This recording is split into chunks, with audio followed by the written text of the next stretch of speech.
Your Renaissance Periodization is a way for people to get healthy, and you're doing a lot of things that make you unhealthy. How does that vibe?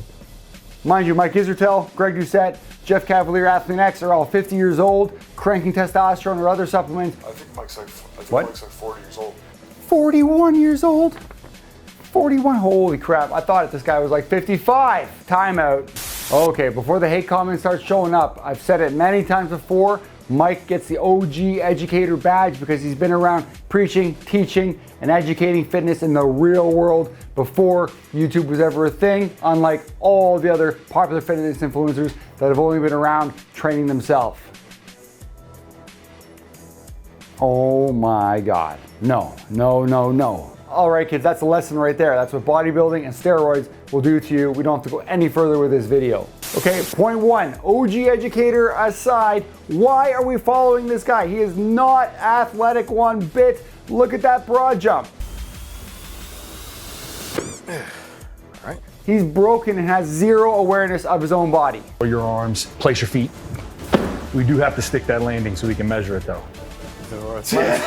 In his last video, he's ripping apart the P90X program from the 2000s. Penis that's 9 inches long. I got 0 time for hose, and I got a lot of X's. I worked out with that Tony guy on the beach in Santa Monica. We got a serious pump. He was a very nice guy. He's chirping the concept of what the full kinetic chain is of an athletic body. Those dastardly sport sciences. Is that what you call it, Mike? No! And he himself cannot tie together his own body to get even a 3-foot broad jump, landing softly and walking away from it.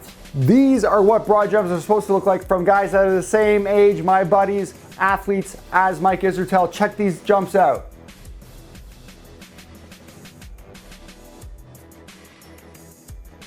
And Mike is somehow a black belt in Brazilian Jiu-Jitsu. That shocks me with this kind of movement. This is where this channel and the road of bodybuilding will get you. Tight, puffed up, weighed down, and mobile. And two, I've lost a significant amount of mobility as I've aged. And so I can no longer really get back here to do meaningful works. Millions are watching and following his videos, listening to his advice, and he's literally showing you the scrap pile heap of fitness where you will end up. Point two, he is on steroids. Even if it means being less healthy. Yeah, oh yeah, well, I already did that with steroids, so no surprise. Why us natty lifters are we following these big, huge influencer channels that are lying about it or openly taking steroids or PEDs to gain results that we'll never achieve? I've taken tons of steroids and shit like that. How can I possibly take credit for anything? I can't. I just need upgrades. And the second thing is to look sweet. Remember from the steroid studies, these guys do not work harder than us. They just cheat the physique with the pills they swallow and the injections they take.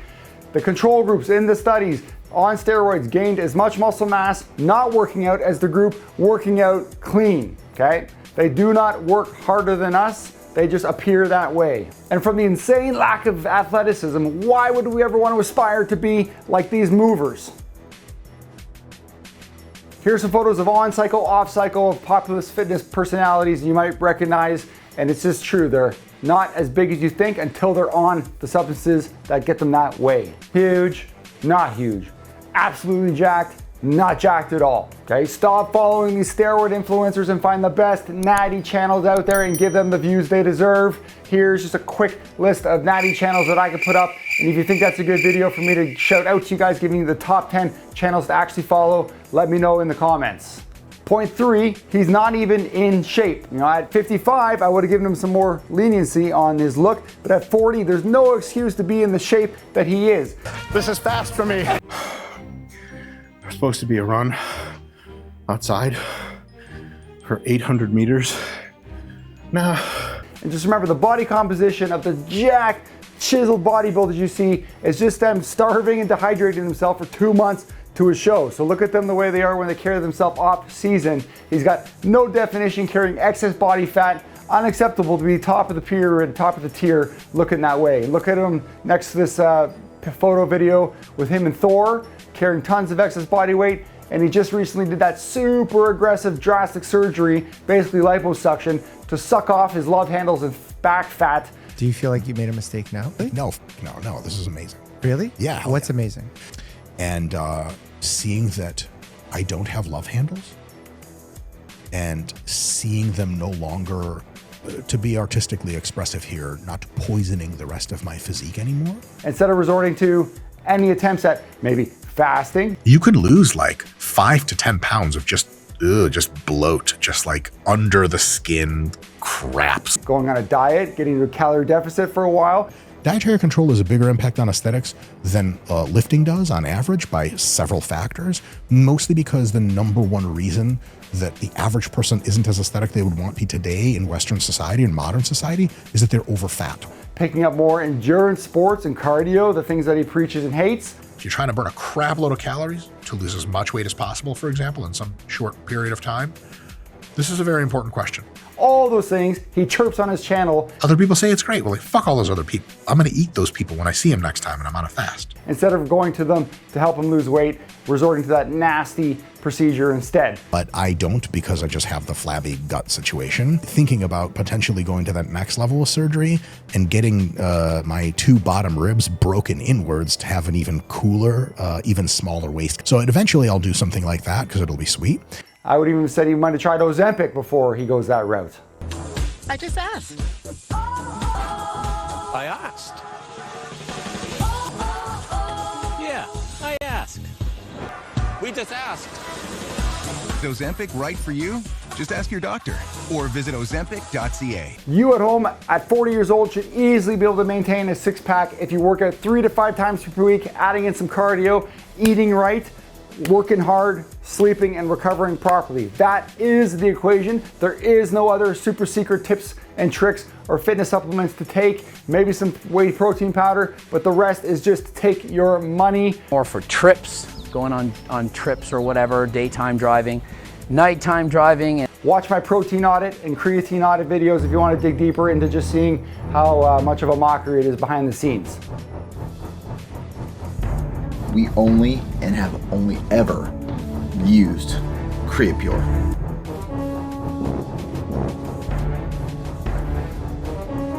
Okay, point 4, he's as guilty of a content creator as AthleanX and Jeff Nippert are. You can check out those old audits we've done on the channel already.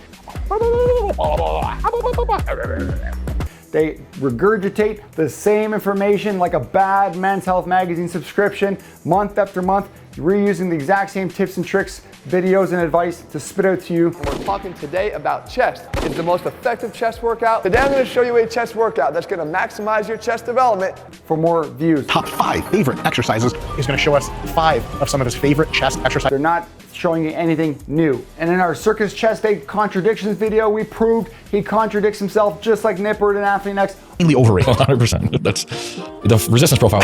It's backwards. So the first movement is going to be machine press. One of my favorite chest exercises is the machine chest press. One of my absolute personal favorites. Insanely overrated. 100%. Last exercise of the day, the prime chest press. Over and over so many times. Slow. So research finds that especially when you go beyond just some eccentric control, it doesn't actually matter anymore. And it can only be done if you slow down that repetition greatly. It doesn't actually matter anymore. Slow. Okay, there is no consistent advice. The consistent advice is to get to the gym and work hard to failure, rest, go back home, sleep, and do it all over again. Mike and these huge influencers, AthleanX just put up his 140th chest tips workout video. It's a push-up video, the basics, okay? The angle of incline, the angle of ascent on your bench press or push-ups. Now that we know that the upper pec is actually mostly attached to the sternum, when I train upper chest, I'll go as high as 60 degrees. Low incline, probably the lowest degree a regular incline bench at a gym can go. So you pull the pin out, you go click, push the pin in. I'll go as high as 60 degrees. How many reps? How many sets? How many reps? Is it 8 reps or 10 reps or 12 reps? What's the best hypertrophy protocols? Blah, blah, blah. You know, it's the anabolics that these people are taking. Barbells, dumbbells, or cables, okay? The only consistent message is consistency itself. Everything else is all over the place, proving they're just mixing it all up to get new views next week. You wanna get stronger at bench? You get under the bench and you just keep pressing. Progressive overload, go home, rest, come back, do it again. You wanna volumize chest for the beach? Big fly patterns, tons of volume, lightweight, pump up the chest, okay? The advice is so easy, straightforward, but these guys need to stick to it, regurgitate it to keep the content coming to their channels. Okay, it's the same advice that's been around since the 70s when those bodybuilders looked just as good as today. Don't fall for it, stick to the basics, that's all we need to know. I would go lighter with the weight and focus on the stretch and the squeeze. I love to do bodybuilding training, which is like get on a machine and do 20 reps and get on another machine and, you know, just try to put blood flow in your muscle. That's what I'm calling bodybuilding training. You can call it hypertrophy training. Lastly, the fifth point, you've heard me say this in all the other fitness audits, this is a bodybuilding channel. What about that shadowy place? That's beyond our borders. You must never go there, Simba. Just like 90% of all of YouTube fitness, bodybuilding. It's the lowest point of entry into fitness. If you look at bodybuilding, it's the easiest place where you can work hard, you can have kind of a lack of care, and do a lat pull down. Not much technique there. And if people act like there is, well then it's kind of ridiculous. If that's all you can get, good for you. But in your 20s, yes, you got about 10 to 12 years of screwing around. Come on. Heaving weights, doing whatever you want to do, but if you want to be a functional, athletic killing machine, you need to train like an athlete. Running, sprinting, jumping. If I were to ask you to jump on top of that, where would you jump from? Your feet? Probably, yeah, here. Really? Yeah. No shit. Yeah. Rotational work, explosive movements, top end strength work, super heavy weight, very low volume, okay, and multi-apparatus training and maybe some sport carryover focus. This channel, Jeff Nipper's channel, they have the lowest spectrum of fitness scores I've given out because they lack all of what I just listed off. It's just pure machines, cables, machine junkie work. And you're just like, just see the cross-strations. Here's the thing, the reason a lot of people do that is because they saw other bodybuilders doing videos, like DVDs from the 90s doing it. And it's just this cultural momentum that's continued on. A little bit, like about 4.5 weeks out for the Dildo International. Yep, that's super awesome. Nothing wrong with that. You can use that all the time. I've seen bodybuilders who give absolutely nothing to functionality, and they're useless. When I think of kettlebells, I think of very diffuse concepts. CrossFit girl, abs and titties. Scott, you know what I'm talking about? Something to do with that. Both Dr. Mike and Jeff Nippard chirped on kettlebells while simultaneously showing us that they've never touched a kettlebell in their life with awful form and weights that are too light. This is so hard to watch. This is so hard to watch, guys. So you're just kind of left behind as an exercise that looks like you're doing something, but in reality, you're just trying to show the CrossFit girl down at the other end of the gym that you too would like to go down on her because CrossFit girls are fucking gorgeous.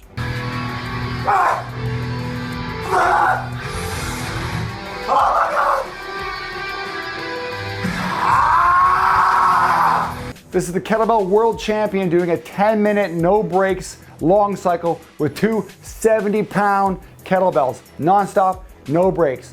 You guys at home for a sweet challenge? Get to the gym, hold two 35-pound dumbbells, and double clean press them for 10 minutes, and either tell me how many reps you got to, or your total amount of reps in the 10 minutes without any put down, okay? That's a little mini challenge. Comment below with how you did. Remember, in bodybuilding, they're going for show muscles, inflated, pumped up, full of water, show muscle, not performance muscle. Okay, in my chest contradictions video, Athlete X, Jeff Nippard, Mike Israetel, okay, they never suggested reps less than 6 reps. Somewhere between 10 to 15, 8 and 15 repetition. Probably 10 to 15, 15 to 20 reps, something like that. Okay, next we're moving on to 3 sets of 10 to 12 reps. So 3 sets of 12 is killing your game. When you start to fail, you get a little more assistance and you can push beyond failure. If you're going for full, true strength, you're in the 1 to 5 rep range, lifting hard and heavy. And over 80% of the time, it was always within the 15 to 20 rep range. Once you hit your 20 reps, you're done with that exercise. On these channels, high volume, high volume, high volume, always the same. Dimension is 20 reps of each. So I started with 4 sets of 15 of these, and I wouldn't go much lower than that on the rep count. So really the OG Educator badge, I'm not so sure anymore, but he throws around the exercise scientist in every single title of video he does from education he got while partying 15 years ago. And a former exercise science professor. Dr. Mike here for RP Strength. I have been a professor of sport exercise science and nutrition. Former exercise science professor. I would say the old fitness guys have the case of the Eustas. Yeah, I used to do a ton of overhead extensions. I love them. Seated and standing, easy bar extensions, straight bar extensions. There's old videos of me on YouTube doing that shit.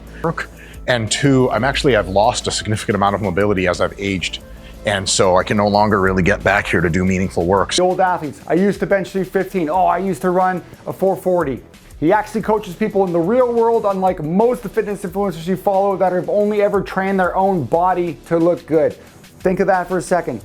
6,000 classes taught, influencer that's just trained himself up at 18 years old to look big. That was horrible, man. That was fucking horrible. I mean, I don't know. I don't know if I really have a take. Jesus Christ. Who are you going to follow that's seen all the experience in the world? Mike is, yes, one of the good guys on that side in the real world trenches doing that kind of work. But if he was a trainer in my gym, I would fire him for the stuff he shows on YouTube. Training in Crocs. He sits down during sessions like he needs a cane while coaching. And in every one of his guest appearance videos on YouTube, he always has the same exact bodybuilding approach, always finishes with the super high volume or the slow burn reps. Slow, controlled. Okay, he never dabbles outside any spectrum of fitness besides the things he knows. All that stuff is lit up in red for his spectrum of fitness chart. Very low score. So we're left with shit. Who do we follow? Well, we know we don't like the fake natty king Nick Bear because he's profiting off that fake natty formula. I am natural. Okay, but in our audit of him, we did give him the highest fitness spectrum score yet because he does touch so many different things. If you're a beginner watching this to see what fitness is all about, you see the top end strength, you see all the running, all the machine work and body weight work and circuits through the gym. So he gets a mega good score. Zach Tellender, I did an amazing audit on him. No one's watching it, but he as well, massive multifunctional fitness, super top end Olympic lifting, heavy weight, and all the mobility and endurance and athleticism to go with it. And Blaine O'Connell, I love this guy, he's 42 as well. We're gonna jump a lot. Whoa! He destroys Mike in speed, explosiveness, power, and top end strength, and he moves so well. So why are you following the dinosaurs that can barely move when there's all these free-spirited athletes out there doing better jobs in the fitness realm?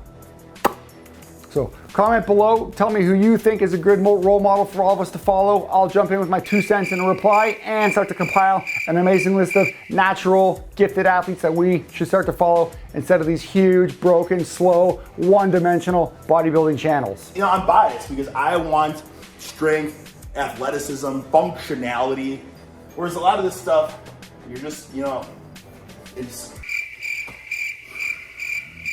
just Johnny Bodybuilder, you know what I'm saying? That's all the preaching I'll do for today. Ditch the 3x12 strength circuits, get moving, and get athletic.